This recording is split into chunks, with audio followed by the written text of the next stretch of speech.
নেপালের পর এবার সরকার বিরোধী আন্দোলনে নেমেছে ফ্রান্সের তরুণরা। প্যারিস সহ ফ্রান্সের বিভিন্ন শহরে বুধবার নতুন করে উত্তাল হয়ে ওঠে সরকার বিরোধী বিক্ষোভ। হাজারো তরুণ ব্লক 2 কর্মসূচি পালন করতে রাস্তায় নামলে বেশ কয়েক জায়গায় পুলিশের সঙ্গে সংঘর্ষ হয়। স্থানীয় গণমাধ্যম লো মদ জানায়, ঘটনার পরপরই অন্তত 200 জনকে আটক করেছে পুলিশ। তবে রয়টার্সের প্রতিবেদনে বলা হয়েছে আটকের সংখ্যা 300 জনেরও বেশি।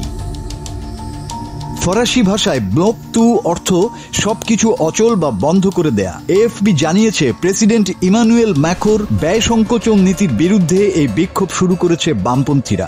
গত সোমবার পার্লামেন্টে আস্থা ভোটে হেরে মঙ্গলবার পদত্যাগ করেন দেশটির প্রধানমন্ত্রী ফ্রাঁসোয়া বায়রু। এরপরই নতুন প্রধানমন্ত্রী হিসেবে সেবাস্টিয়ান লোকলুর নাম ঘোষণা করেন ম্যাখো। গতকাল বুধবার তার দায়িত্ব নেয়ার দিনই শুরু হলো এই বিক্ষোভ। বিক্ষোভকারীরা বলছেন, ম্যাখোর উচিত ছিল সংসদ ভেঙে দেয়া অথবা একজন বামপন্থী নেতাকে প্রধানমন্ত্রী করা, কিন্তু তিনি তারই এক ঘনিষ্ঠজনকে প্রধানমন্ত্রী বানিয়েছেন। এটি হতাশাজনক। দেশটির গণমাধ্যম লো মদের প্রতিবেদনে বলা হয়েছে, বুধবার হাজারো বিক্ষোভকারী রাজধানী প্যারিস সহ বিভিন্ন এলাকার সড়ক অবরোধ করেন। তারা প্রতিবন্ধকতা তৈরি করে আগুন ধরিয়ে দেন। পুলিশ বিক্ষোভকারীদের দমনে টিয়ার সেল নিক্ষেপ করে। এ সময় তাদের সঙ্গে বিক্ষোভকারীদের সংঘর্ষ হয়। বিক্ষোভ দমনে 80,000 পুলিশ সদস্য মোতায়েন করা হয়েছে।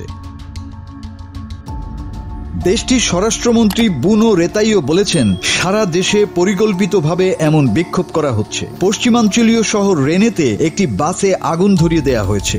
দক্ষিণ পশ্চিমাঞ্চলের একটি রেল লাইনের বিদ্যুৎ লাইনের ক্ষতির কারণে ট্রেন চলাচল বন্ধ হয়ে যায়। ব্রুনোর অভিযোগ, বিক্ষোভকারীরা ইচ্ছাকৃতভাবে একটি বিদ্রোহের পরিবেশ তৈরির চেষ্টা করছে। ফরাসি গণমাধ্যম বলছে, কোনো সুনির্দিষ্ট নেতৃত্ব ছাড়াই এই আন্দোলন ছড়িয়ে পড়েছে। বিক্ষোভকারীরা ম্যাখো প্রশাসনের বাজেট ব্যয় সংকোচন সহ বিভিন্ন খাতের বৈষম্যেরও বিরোধিতা করছেন। ফরাসি সরকার বলছে, মূলত অনলাইনে সরকার বিরোধীরা সংঘবদ্ধ হন। কিছু বামপন্থী রাজনীতিবিদ তাদের সমর্থন দিচ্ছেন। তারা ফ্রান্সে একটি বিদ্রোহের পরিবেশ তৈরি করতে চাইছে। বুধবার কিছু বিক্ষোভকারী পুলিশের সঙ্গে সংঘাতে জড়ানোর মানসিকতা নিয়েই রাস্তায় নেমেছে। মাসুদ হাসান, বাংলা টিভি।